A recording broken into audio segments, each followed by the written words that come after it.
If you have a list of data and you'd like to break it up into totals for each group, you can do this quite easily with a feature. So let's take a look at how you do that.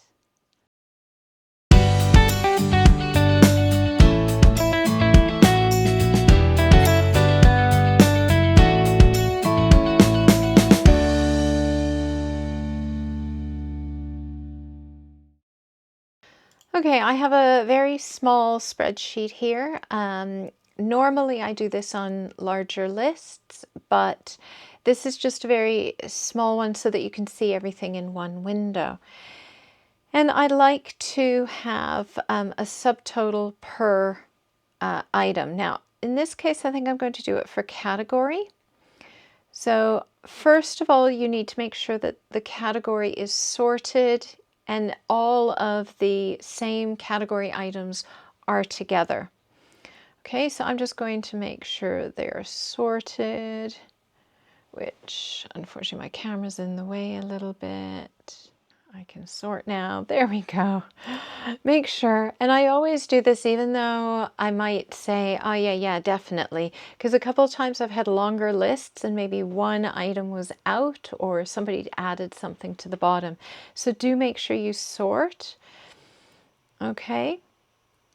And then you want to go up to data and down to, now in my case, it's grouped together in outline. Yours might actually be sitting there, but you can see I have subtotal in the outline group.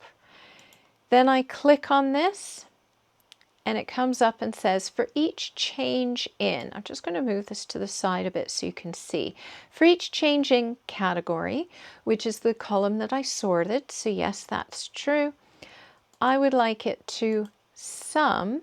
And which column would I like it to sum or add up? In this case, total sales, but actually I might do quantities sold as well. Okay, so you can have subtotals on more than one column. Do I want to replace any current subtotals? Yes. Do I want a page break? No. Do I want a summary below the data? Yes, actually I do. Okay, and then I click on, okay, you can see there's a remove all as well. I'm going to go okay, and that's it. Now it has added an outline feature, which is this 1, 2, and 3, which means I can go through, click on the 2, and I just get my totals, go 1, get my grand total, 3 shows everything. So that's this one. Now let me add another spreadsheet, and then I can show you a little bit more complicated subtotals.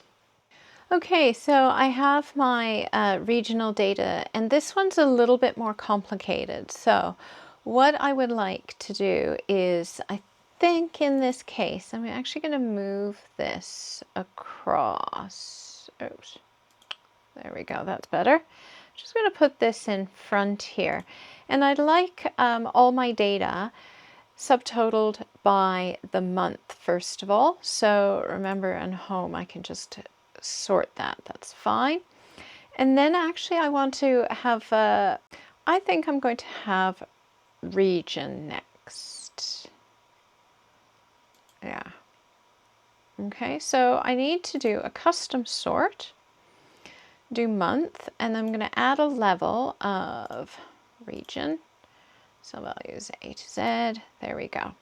So then within each month it's sorted. If you would like a video going through more sort options, please do type a comment in. Sorting is so powerful in here and people only use a fraction of it, and I would love to show you how it works. So let me know if you'd like to see that video. Okay, now I'm going to do a subtotal. So remember that was in data, outline, and then subtotal, and yours might not be in the outline drop down, it might be sitting in there. And I'm going to start by subtotaling on each month for the sum here of target, and I want sales amount. There you go. And then I go okay. So that's fine, and I can look at that. Brilliant, great. But what I'd actually like to do is see per region as well for each month. Okay, so then I go back into my subtotals and I choose region. Again, same amounts, but this time I untick that I want to replace the current subtotals because I want to keep those, and then I OK it, and now it puts a subtotal in, right? I can go here and see the totals for February for each of the regions, January, etc. Okay, also something I should have done was sorted this not alphabetically but by month, okay, which I can do in the sort options. Remember, type in the comments below if you'd like to see how I can do that. Put January, February, March, April in that order automatically, very quickly. Okay, so this is great. Now to clear it, I just go up to Outline, Subtotal, and I can remove all. There is also a feature in there called Group and Ungroup. Those are fantastic. If you'd like to see a video on those, please do put that in the comments as well, and I will do a video for that. If you found this video useful, helpful, or interesting, please do click on that thumbs up. It really does help. If you'd like to see more of my videos, then do subscribe to the channel. I'll also put a link up here for the subscribe and a video that you might find useful. And I hope you have a fantastic day. Take care. Bye for now.